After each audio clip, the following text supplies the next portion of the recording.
Hey gamers, got a big one for you today. We're going to look at Marrakesh. Let's check it out. All right, big table hog, lots of setup here. Let's get to it. First off, you're going to have all these tiles, gray, pink, yellow, orange, and blue. You're going to shuffle them up, divide them into even stacks, face down, then flip over the top one of each one of them. You're going to shuffle this little order stack and flip over the top one of it and place it there. You're going to draw randomly all these little gate entrances and put 8 in each one of these sections here. You're going to shuffle this blue deck. Pull out 3. The other ones go back into the bag, but then put 1 out in this little space here. You're going to give a player their 100 and 200 point score track, a player board showing their color inside of these areas here. They're going to start with 6 of these randomly dealt Oasis tiles they're going to put on the board here. They're going to start with 1 of each colored keshi. There's 12 different colors. And then they're dig into a bag and randomly get 2 more and place them here and here on the board. They place it here if it's a 2-player game. You're going to shuffle these, give 3 out to each player. They're going to look at them, put them in any of these slots, and flip over the first one. That's just a requirement they have to make at the end of the round. They're going to start with 1 water, 1 date, and 1 gold coin. They're also going to start with 3 little servants here. They're also going to have a guy on both tracks, the white path and the dark path here. I can't remember what they were. But then you have your score tracker here. You have another little man here on the river. That looks to be all the setup here. Oh, you're going to have your own little player board here, I should say. You're also going to have, Stefan Feld, who just ripped you off when you bought this game, smiling at you because he's rich and you're not. And then you're also going to start with the camel too. The start player starts with both of those. After that, everyone's ready to go. You have your cube tower ready, and you're ready to play the game. This game is very simple. What you're going to be doing each round is you're going to be gathering 3 of these keshis into your hand. Everyone's going to be revealing them, giving them to the first player, the player with the camel, and that person is going to drop them all into the tower. And this tower can, just like cube towers, it can hold certain keshis. So not all keshis will come out at the same time. And from there, it's going to start in a draft fashion starting with the first player. Now, you're also, whatever keshis that you put down, you're probably also putting down your servants in there. So, for instance, let's say I had, let me do this one, a blue, a pink, and a yellow. I'd put 1 here. You can put up to 3 in the market area there because there's 3 colors, yellow, purple, and orange. I'm going to put 1 in blue, and I'm going to put 1 in pink. Hopefully, I'm going to be able to do some of those things. And let's say the other players, let's say these are the ones that they're going to do. They put mine in here, and then they dump them in the cube tower. And then, as you see, maybe all of them will pop up, maybe they won't. Then you'll divide them up into their areas here. And starting with the player who has the camel, which, of course, here is the first player, they're going to pick any one of these they want. And they can pick 2 of the same color if it's there. Now, let's just say if there was a 3rd brown here, could they get all 3? No, the maximum they can get of 1 is 2 of those types. So if there are 3 browns, they can only take 2 of them on their turn. Also, they can't take any keshis if they don't need them. For instance, if you filled up your entire board of one of those color keshis, you can't grab too many that you can't use, at least in this regular one of the base game here. Now, what they do is maybe first player grabs this, then second player gets this, then third player gets this, and then if this is a 3-player game, it goes back to first player. They pick this one, second, third, and then first player will get that one, and then you will attach these down to your own player board. And as you're doing so, it does different things in the game. So as you see, there are different areas that match the color of each one of these keshis. And if you don't have a man there, like let's say that I was able to pick up a brown one, I would just place it here, but I can't activate it because I don't have a man there. And what happens if maybe I couldn't get a blue this round? Well, there's something you can do on that turn as well, and I'll explain in a minute. But what you're going to be doing is you're going to be taking each one of these actions if you have keshis in the area. And if you don't, what you'll be doing then is removing a man and placing a keshi of that color. So in this example, let's say I didn't get any blue. I could remove him and grab a blue from this pile and put it there to make a stronger action next time. But let's say I did have a blue, but I didn't want to take the action right now. I could still, instead of taking this action, remove him just to place another cube there. So maybe for the next turn, if I get around to going there, I will be able to take an action. So what do each one of these actions do? Well, I'm going to show you this on a little close-up player board. So for example, if I put a guy here and I have a brown Keshi, what I can do is I can flip over these Oasis tokens. And if these Oasis tokens, and the game will tell you what each one means, but they'll give you special in-game victory points. Now to pay for these, to put them up to your victory point track, which is up here, you have to pay the resource. You have to pay a coin to get one of these, a date and a water to get one of these, or one of each resource to get either one of these. And once you do, you'll place it up here at the top of your game board. And the first time you place one, you unlock your first random Keshi, and you can place it on your game board. The second time, nothing happens unless it's a two-player game. You'd unlock another Keshi. This one lets you exchange one of the Keshis for a different color. It states there, so you can exchange one for a different color. And the fourth one's a different Keshi. The fifth one lets you take one of these yellow tiles for free. And the last one, if you fill it all the way up, by unlocking all of these, the sixth one, you get 7 victory points. Now, even though you've unlocked all these ways to score in-game points, at the end of the game, you can only utilize up to 3 of them to score in-game points on. So that's very important. So that's the desert track here, the camel track, I should say. You can also choose, instead of going up, and you got to do these one at a time. So I got to unlock this before I can unlock this. But instead of unlock either of them, you can go this other way, put a Keshi here, get 2 of any base resource, meaning dates, coins, or water, or go over here and get 2 victory points after that. So this is like a starting Oasis tile that you can also go down as well. The next area I'm going to talk about is the date field here. Every time you put a green there, as you see, you're going to get a victory point. But whenever you have a man here and you take this action, you'll get as many dates as there are in this field here, as you have green Keshis. That's how you can gather that resource.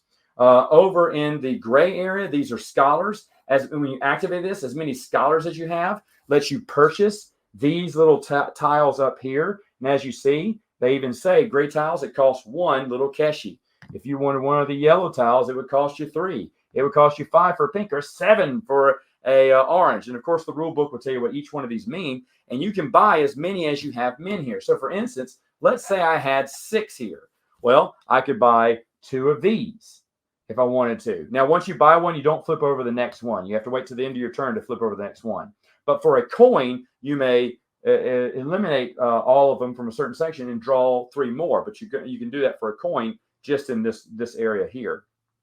So, for instance, again, if I had 6 of them, I could spend 3 and 3, or buy this 3 and then buy these 3, or buy one of the pinks and then one of the grays. However you want to mess it up. But that's how it works there. The more scholars you have, the more of these little abilities you can get. The next one is white, and this one is black. They basically do the same thing. For as many men as you have, you're going to move up the white and black track. Now, how this works is every time you cross one of these lines here, you're going to get a bonus. It's a coin bonus, but also you can grab a bonus that you want. So for instance, let's say I moved up 2 off the white track here. So I'm on the second step. Well, first off, I get a coin, and then I get to take another bonus. My man's still at the bottom, so I follow the line here, straight line from this section to this section, and it says I can get another coin, I can move up the river 1 space, or I can get a water. So I can choose one of those. And let's say next time green player gets 1, well, now we activate it again.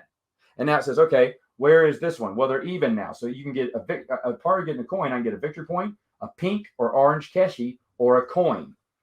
So this really kind of moves away, because if you're moving way up this track, then I'm still getting a bonus. I get 3 coin, a camel, or a gray scroll, or a red Keshi, or a victory point, because he's still down here.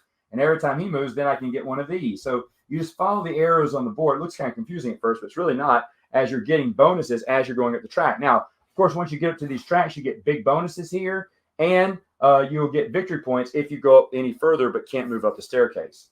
I'll go with this one. This little area, which a lot of people forget, is where the beige colors go. And these are gate holders here. And what you can do, if you have a man here, you can activate him either to put another gate Keshi in there, or to activate the gates. And when you do that, you can buy as many gates as you have gatekeepers here. And so here are the areas where the gates are, and they're randomly selected here, different colors here. Remember, 8 in each area. And so what you're doing, if you can get these for free, but you're going to lose 3 victory points. Oh, I should say, you start with 10 victory points. I should have said that at the beginning, but you start with 10 victory points. So you can buy one of those. if you want. And again, if I have 3 men and 3 men over here, and I have the money or victory points, I can use the victory points to the money, or I can pay 1, 2, or 3 coin to get 1, 3, or 7 points for buying those gates. Now, what do the gates do? Well, first off, let's say I was to buy a brown gate over here for $1. That would give me 1 victory point, so I'd move up 1, and I could put this anywhere I wanted. Now, if I put it anywhere, I'm getting a brown keshi because I got a brown gate. But if I can match that brown gate with this brown area here, I'll also get, it's printed right there, 2 victory points. And then you'll move your little beige keshi onto that little board like so. But then you'll get those victory points, okay, on top of that brown keshi. So that's really nice. Now, other things you can do. You can go over here to the river, as many keshis as you have here. When you remove them, you can go up that track. And so let's say I had 3, I'd go 1, 2, 3. Now you see these little bonuses here, you only get them at the end of a round, okay, at the end of the round. And if I'm further up here, then I get the choice of one of the base resources or 1 victory point, whatever I wanted. Here's one of these 3 colored keshis, and if I get over here, I go immediately to number 4, and if I go any further, I'll get victory points, but then I can also choose from 3 victory points. And at the end of the round, of course, I'll probably be able to get this nice little bonus here. And again, all the bonus cards will tell you what you get for being first. And I don't even have to be first across it. Maybe I'm just first at the end of the round. I never made it to the end, but I'm the furthest down the river, and then I would still qualify to get that bonus there. So that's what the river does. The next one here is the bazaar. Depending on how many keshis you have here, you have 3 people here, you can buy certain items in the market. And as you see, the cost is the keshis at the front. So if I had 2 yellow keshis, I could take them off the board. Of course, I have to have an assistant there. And I take off 2 yellow keshis, then I get 2 coin and 4 victory points. Or maybe I take off two yellows and a purple, and then I get 7 victory points. Or woohoo! I spend all these and I get 10 victory points. This is where you can get some really big victory points. And there's other cards, tiles in there, and give you more victory points. And again, you can have the 3 of those actions as long as you have the keshis. And again, if you remove someone, it's your choice of what color keshi you want. So maybe I had, 2 yellows, but I had all 3 of my men here. Well, I removed 2 to get an orange and a purple, and then my third one will activate and buy this one for 10 points if I wanted to, because I needed those 2 extra keshis to buy that. So there's ways you can manipulate the market to have you buy great things. And of course, for gates here, it can be any one of these 3 colors to get those 2 victory points. Finally, you have pink, and how the pink works is you have this little rotator here, and I'll kind of show you it on this player board. So you basically put this in anywhere. It really doesn't matter at the first of the game. And once you get a pink keshi, what you're going to do is you're going to take that pink keshi and put it somewhere and get that reward, whether it's any of these, going up white or black tracks, getting a market keshi, or going up the river, getting 2 points, a date, a coin, one of the base resources. Once you place it down, you get that resource. And then if you have a man here, you activate the wheel. As you see, you turn it once. And whichever keshis are in these places, if I had extra pink keshis around, I would also score those things too. So for instance, as many men as I have down here, I'll get that many dates. So I get 3 dates. If I had a keshi here, I'd also get 2 coins. If I had a pink keshi here, I'd also go up the white track 3 times. So that's what pink can do for you, help you go up these tracks. Now, as you see, there is another color keshi. It is a red one. What does this one do? Well, this one also lets you activate the same item on the same turn more than once. But what it does is when you do it, you put it in one of these little red areas that are on each side of the board, and that's where it goes. And what happens is once you activate it, not only do you get that action, but you also get a water drop as well. That's how you can gather more water. I also should mention that when traveling down the river, you can spend extra water drops to take extra spaces on it, which a lot of people can do. Now, once everyone has drafted, taken all their actions on their board, then the camel, not Stephen Fail, the camel goes to the next player. You do it again for 3 more keshis. You do it again for 3 more keshis until everyone, until we spent all the keshis. So it'd be 4 turns in total doing 3 keshis. This camel goes around. After that, the round ends. Again, you would score the river tile. You would also make sure to reset all of your men after you've scored that tile. And then you're going to make sure that you scored your little contract here. Now, these are things you're helping out to make sure you make the public happy. And what this means is at the end of the round, I have to have 2 dates and 1 coin. If I don't only do I lose 4 victory points, let's say this is all I had. Well, I almost had it. do I only get -1 or -2? Nope. I get -4 victory points and I lose all of my base resources, all of them. So you really want to watch out and make sure you can achieve that. Because in the second round, you're going to flip over the next one. And not only do you have to fulfill that contract, but this one as well, or you're losing 8 victory points and then all your resources. And of course, again, in the third round, you're going to flip this one over. And now you got to fulfill that entire contract there, or you're losing 12 victory points in all of your resources. So you definitely want to keep an eye on that. And what a lot of people in my game group do, they just put these over here, put the resources over here to make sure that they have enough by the end of the 4 rounds and 4 turns, I should say, in a game. Now, after that, the next round, it goes to the next player. The next player will get Stefan Feld and the camel, and then they'll go around and everyone gets 12 new caches of each color, and then they go again, dropping them in the tower, drafting, taking the random actions here, and then moving on. Once you get to the third and final turn, that's what's going to trigger in-game scoring. And how in-game scoring works is very simple. First off, if you have, and it says here, if you have all 9 caches, you're completely filled up with a water well in any of these sections, which is extremely hard to do, you will score 10 victory points. So that's a big thing to keep in mind. Another thing to keep in mind, of course, you do have to make sure you pay the last one there, but any extra caches that you have, and it says here, you may score 3 of your Oasis tokens that you have up here. Any 2 basic resources score a victory point. Any leftover caches there will score a victory point as well. And whoever has the most victory points wins. Now, there are little mini expansions in the game because this is Queen games and there's always going to be mini expansions.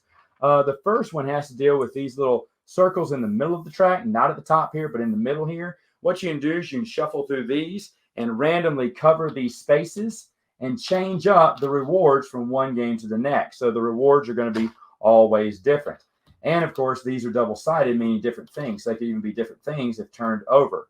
So that's one little mini expansion. Another little mini expansion is they added more of these little order tiles. I should also mention every round you're switching out this order tile with a new one as well. So this is another thing you can do in the market. When instead of buying one of these, you can also cash in one of your caches to get some of these rewards. And these rewards are always, well, sometimes they're changing. So there it is. That one's changing. That one's a little different. So they're a little different each round, or could be different each round. But in what's called the Queenie here, they have these little designs on them to show you there are 6 new ones that just give you different rewards that you can put in the game. Another little Queenie idea is to take your purple little wheel and flip it over, your pink wheel, flip it over to purple. What it means is it has a blank section where you get no reward, even if it catches you there. But you do have a section where there are 4 people, and you'll get 4 of that reward. So it's high risk, high reward there, and players can optionally flip it over if they so choose to do so. Another mini expansion is this one. I can't remember what these guys are called, but they go in the middle of each track, and actually you see there's a printed spot on the board where they would go in the middle of the track. And then you put this, I guess, over here. I can't remember where you put this, but it looks like it goes, oh no, it goes right there. Boom. There you go. Found it. And what it does, it tells you the first player to get up to one of these will start traveling with this person. Okay. But if another player passes me, they'll take him and they'll get the white action, or they'll get the black action here. And what do? Well, the white action lets you pay 1 less date for these. So another thing I forgot to mention, you have to pay the date also on top of the little worker there. So those cost 2 dates. These cost 1. These nice orange ones, which I'm never able to get, cost 3. But with this guy, it's 1 less date you have to pay for any of these. And what he says, in the market area, you have to pay 1 less keshi to get an item. So it kind of gives you some incentive to move up the track really fast to get one of these specialists to help you out in either buying these or these tiles here.